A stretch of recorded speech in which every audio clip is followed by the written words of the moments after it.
Bismillahirrahmanirrahim. Assalamualaikum warahmatullahi wabarakatuh. Perkenalkan, nama saya Harun dari program studi agroteknologi. Di sini saya akan mempresentasikan dasar-dasar perlindungan tanaman. Perlindungan tanaman adalah segala upaya untuk mencegah kerugian pada budidaya tanaman yang diakibatkan oleh organisme pengganggu tanaman. Organisme pengganggu tumbuhan adalah semua organisme yang dapat merusak, mengganggu kehidupan, atau menyebabkan kematian tanaman. Kedua definisi pada kutipan di atas harus diartikan sebagai satu kesatuan, tidak secara terpisah. Artinya, perlindungan tanaman diartikan sebagai segala upaya untuk melindungi tanaman dari gangguan organisme pengganggu tumbuhan atau OPT. Harus diartikan sebagai semua organisme yang dapat merusak, mengganggu kehidupan atau menyebabkan kematian tumbuhan, sehingga dapat menyebabkan kerugian pada budidaya tanaman. Bila di definisi organisme pengganggu tanaman diartikan tanpa mengaitkan dengan definisi perlindungan tanaman, maka maknanya akan menjadi menyesatkan, mengingat gangguan terhadap tanaman tidak merugikan dan bahkan bila gangguan tersebut dapat mematikan gulma justru akan menguntungkan. Mengapa demikian? Organisme pengganggu tumbuhan mencakup kategori binatang hama atau hama dalam arti sempit, patogen atau organisme penyebab penyakit, dan gulma atau tumbuhan pengganggu.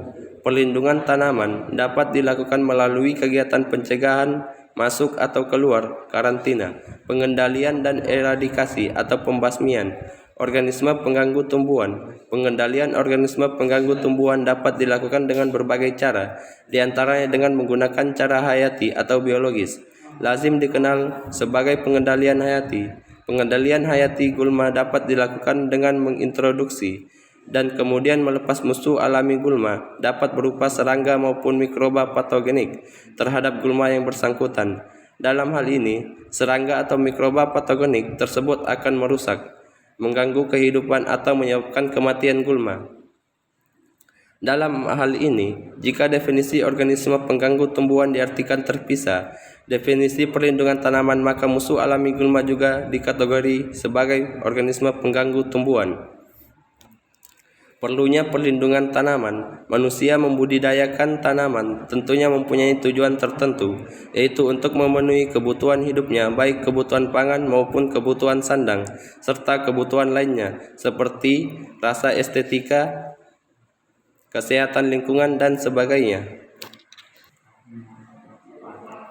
Agar kebutuhan tersebut dapat terpenuhi secara memuaskan, manusia berusaha untuk menjaga dan merawat tanaman yang dibudidayakannya itu, sehingga terhindar dari segala macam gangguan yang dapat mengakibatkan munculnya kerugian yang tidak diharapkannya.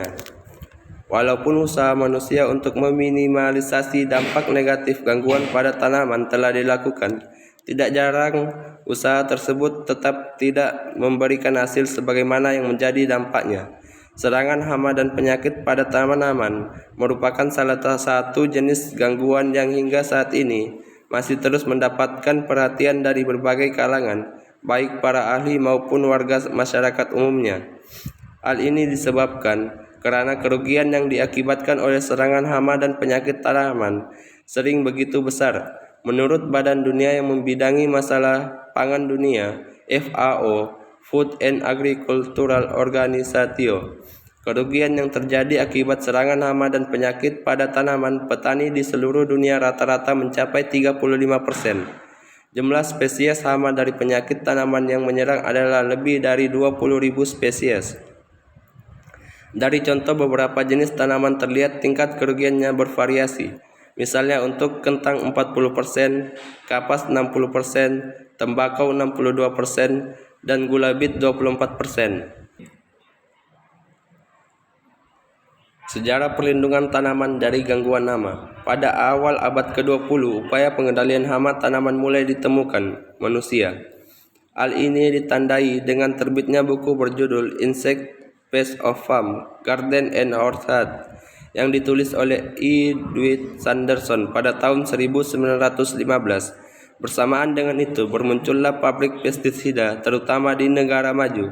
Di saat itu, pengendalian hama dan penyakit dengan menggunakan bahan kimia dianggap merupakan cara yang paling efisien. Namun dalam perkembangan, anggapan demikian mulai ditinggalkan, yaitu setelah adanya laporan penelitian dan kasus yang muncul sebagai akibat dampak dari penggangguannya. Sejarah perlindungan tanaman dari gangguan penyakit. Dilihat dari sejarah, sudah lama sekali penyakit tumbuhan diketahui oleh manusia. Dilaporkan bahwa penyakit tumbuhan itu sudah ada sebelum manusia memulai membudidayakan tumbuhan. Kitab suci maupun filosof besar seperti Aristoteles, Homer, dan Terphatus telah mengemukakan beberapa penyakit tumbuhan seperti hawar, emburan bulu, karat, dan gosong. Cukup sekian dari presentasi saya, kurang dan lebihnya mohon dimaafkan. Wassalamualaikum warahmatullahi wabarakatuh.